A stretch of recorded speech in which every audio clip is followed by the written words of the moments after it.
저희 아버지 같은 경우에 늘 난 집으로 돌아가고 싶다. 내가 살던 집에서 나는 임종하고 싶다.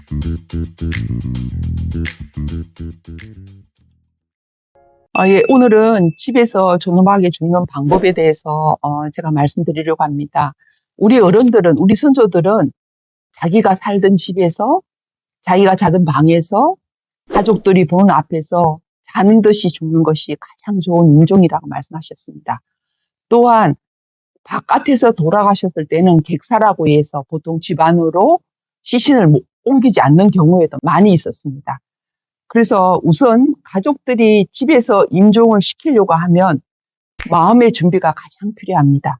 지금 현대에는 모든 사람들이 집에서 임종하지 않습니다. 병원이나 아니면 요양원, 노인시설 이런 곳에서 임종을 하죠.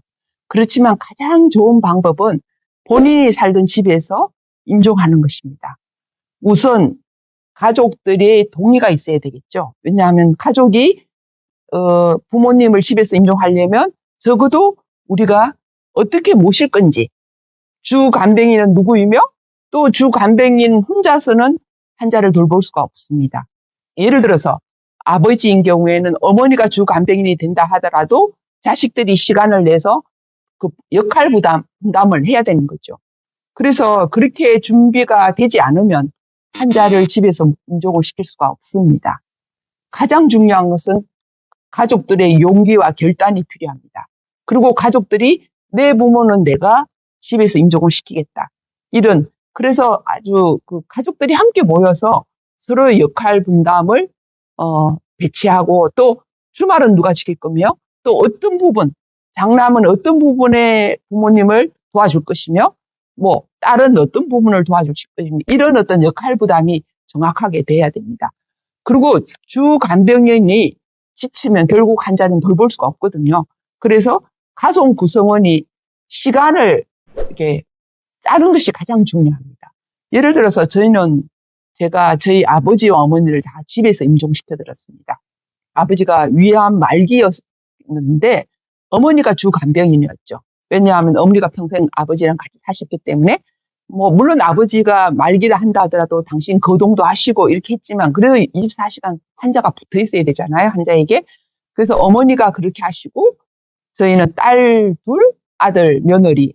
그래서 저녁에는 아들이 퇴근하고 와서 아버지 곁에 있고 주말에는 딸 둘이가 이제 지방에 있지만 와서 어머니를 쉬게 하면서 주 간병인을 하게 됐습니다. 그래서 그런 역할을 서로 맡으니까 어머니도 지치지 않고 가족들도 아버지를 도와줄 수 있다라는 굉장히 자부심? 이런 것 때문에 굉장히 화목해졌어요. 또 나는 가족이 별로 많지 않아서 도와줄 수가 없다. 가족들이 돕고 싶은데 그렇게 안 된다. 그러면 지원을 받을 수 있습니다, 우리나라는. 그러니까 주민센터나 온라인 정부 이런 쪽으로 전화를 하시면 지금 말기 암 환자가 가족이 집에서 돌보면 가정 도우미를 받을 수 있습니다. 알기로는 제가 일주일에 3번 정도, 2-3시간 정도. 그럴 때 그런 분들이 오시면 주 간병인이 쉴 수가 있죠. 그리고 또 주 간병인이 자기가 할 수 있는 역할, 시장을 간다든지 은행을 간다든지 이런 일을 할 수 있습니다. 지금 사회가 많은 복지 시설이 되어 있기 때문에 그런 도움을 받을 수 있는 것은 굉장히 많습니다. 첫 번째는 주민센터 가서 상의해 보시면 좋습니다. 주민센터에 사회복지사가 있기 때문에 집에 이렇게 환자가 있고 우리는 가족이 없어서 내가 혼자 돌볼 수가 없다. 어떻게 하면 좋겠나 이러면 그 주민센터의 사회복지사가 자세하게 알려줄 수 있어요. 그리고 우리가 왜냐하면 의료보험을 들어있기 때문에 그리고 말기 암 환자 같은 경우는 중증 환자이기 때문에 우리나라에서 굉장히 중증 환자에 대한 서비스 제도가 굉장히 잘 돼 있습니다. 그래서 이제 가족들이 집에서 임종을 하겠다고 결정을 하고 난 후에는 환자에게 말하기 전에 이 부모님이 집에서 돌아가셨을 때 어떻게 할 건지도 상의를 해야 되겠죠. 우리는 화장을 할 것인가? 매장을 할 것인가? 이런 거. 또 우리는 만일 장례식장을 이용한다면 임종을 시키고 장례식장을 이용한다면 어떤 장례식장을 이용할 것인지 그런 것도 자세하게 얘기가 돼야 됩니다. 그래야 환자가 임종할 때 당황하지가 않아요. 또 집에서 환자를 모실 때 아버지가 통증을 어떻게 조절할 것이며 그렇죠? 그 다음에 통증은 분명히 마약을 쓰게 됩니다. 그러면 마약을 어떻게 구할 수 있는 것이며 이런 자세한 것들, 그다음에 가정 호스피스를 신청해서 가정 호스피스 방문을 받을 수 있는 지역인지, 그리고 또 대학병원에서 아버지가 말기암 환자 호스피스 병동에 있었다면 우리 동네에 연계된 병원을 이용할 수 있는 건지, 이런 사전에 모든 준비가 되어 있어야 부모를 집으로 모실 수 있습니다. 그리고 집에서 부모를 돌본다 하더라도 주 간병인이 간병할 수 있는 어떤 기초적인 지식이 있어야 되죠. 왜냐하면 아무것도 모르고 환자를 모실 수는 없잖아요. 그래서 가족을 돌볼 수 있는 그 시스템, 그러니까 말기암 환자의 가족 지침서라고 우리나라 보건복지부에서 나오는 게 있어요. 그러니까 그거를 다운받아서 읽어보시면 됩니다. 그래서 거기에 보면 통증을 조절하는 방법, 그 다음에 환자를 2시간에 한 번씩 체위하는 방법, 환자가 입안에 냄새가 날 때 구강 치료하는 방법, 또 그 어떤 증상이 있을 때 어떤 환자가 배변을 하지 못할 때 어떻게 해줘야 배변을 도와줄 수 있는 방법, 이런 것들이 아주 자세히 나와 있어요. 그러니까 그런 것들을 가족들이 한번 시청도 하고 또 지금 다니고 있는 병원의 호스피스 팀에게 배우기도 합니다. 그렇게 배우고 있으면 이제 본인들이 부모님을 우리 집에서 어느 정도 모실 준비가 되었다. 그렇게 준비가 되면 집안을 정리를 해야 되겠죠. 저희는 이제 어머니가 미리 아버지가 만일 임종을 하면 직계 가족들이 다 올 수 있잖아요. 그래서 집안의 안방을 정리를 하셨어요. 구질구질한 짐들을 다 건너방으로 옮겨주시고 그다음에 공간을 굉장히 넓게 만들어 주셨죠. 그때는 아버지가 35년 전이니까 그냥 요죠. 요에 누워 계시고 우리가 사방에 둘러앉을 수 있도록 그런 어떤 자리를 준비하셨어요. 그런 것들이 아주 세세한 것들이 준비되어야 됩니다. 그렇지 않으면 환자가 와서 우왕좌왕하는 경우가 많아요. 그래서 이제 그런 모든 가족들이 준비가 되어 있다.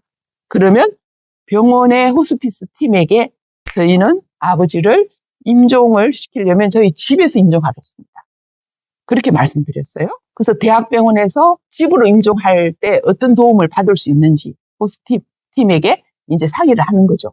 그러면 보통은 그 대학병원에서 가정 호스피스 팀이 있습니다. 그래서 팀이 한 달에 일주일에 한 번씩 방문을 할 수 있다. 또 의사가 가능하면 통증 마약을 주사로 가져갈 때는 그거를 조절해 줄 수 있다. 아니면 대학병원에서 어려우면 이 환자의 집 주소 인근에 연계병원에 연락해서 그러니까 진료 의뢰서라든지 아니면 자세한 환자의 그 상태를 이제 의뢰해 줄 수도 있습니다. 그런 것들이 준비되면 이제 환자에게 가서 이제 설명을 해야 되겠죠. 근데 환자한테 설명할 때 의료인이 설명하는 것이 훨씬 환자가 편안해 합니다.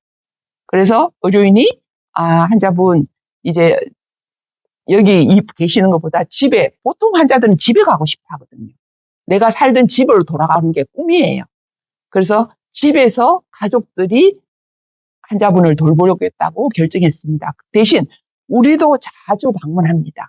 이렇게 해서 안심하면 환자가 굉장히 좋아합니다.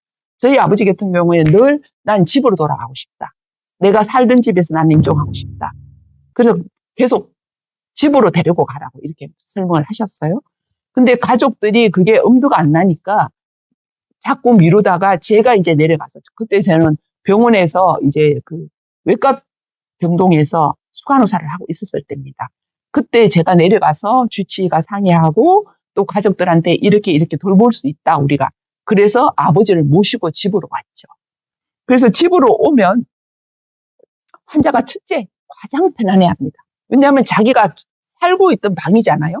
그리고 화장실도 어디이고 집 구석구석을 자기가 잘 아니까 굉장히 편안해하고 또 정신적으로 굉장히 안정을 갖고 있습니다. 병원에서는 잘 못 먹던 환자도 집에 오면 어머니가 끓여준 죽을 먹고, 저희 아버지 같은 경우에는 계속 링겔 맞다가 집에 와서 어머니가 끓여준 당신 입맛에 드는 죽도 주고, 또 우리가 가져온, 저희 아버지가 4월에 임종하셨는데 딸기가 그때 나왔을 때였어요. 그러니까 딸기도 어게서 입에 넣어주면 잡수시고, 오히려 환자가 굉장히 많이 회복이 됐죠. 뜻밖의. 그리고 아버지도 너무 편안해 하시고, 그리고 이제 내가 집에 왔으니까 삼촌, 뭐, 직계, 뭐, 이런 주변의 친지들을 이제 방문하라고, 얘기하라고. 왜냐면 병원에서는 자주 방문이 안 되잖아요. 저희 아버지는 종부시기 때문에 문중 어른들도 많이 계셨어요. 그래서 이제 뭐, 아버지 이제 육형제, 형제분들, 작은 아버지들이 다 수시로 조를 짜서 오늘은 둘째 작은 아버지가 또 뭐 전날은 셋째 작은 아버지가 이렇게 오시니까 아버지가 옛날 얘기를 굉장히 많이 하셨어요. 그러면서 이제 당신도 죽음을 예견하셨잖아요. 그래서 내가 죽고 나면 너 그 형수 좀 잘 돌봐주어라. 이런 거. 그래서 저는 적극적으로 집에서 임종을 시켜드리라고 권하는 바입니다. 왜냐하면 그렇게 함으로써 환자가 가장 편안해하고 또 가족들도 임종을 지켰다는, 효자는 임종을 지키는 자식이 효자라고 그런 얘기가 있잖아요. 그래서 가족들이 전부 돌아서서 모여서 임종을 지킬 수 있다는 게 가장 큰 환자로서의, 환자도 그렇고 가족도 굉장히 뿌듯해합니다. 우리 부모를 내가 임종시켜드렸다. 뜻밖의 굉장히 좋아해요. 그런 것들이. 그리고 아버지가 임종을 할 때 임박해 주니까 아버지가 가장 보고 싶은 형제분들을 다 부르시더라고요. 그래서 작은 아버지 5분이 오셨는데 아버지가 내가 아무래도 오늘 내일 갈 것 같다. 그렇게 얘기하시면서 저한테, 저도 이제 가 있었죠, 그때. 그러면서 내가 장례 준비를 다 해놨다.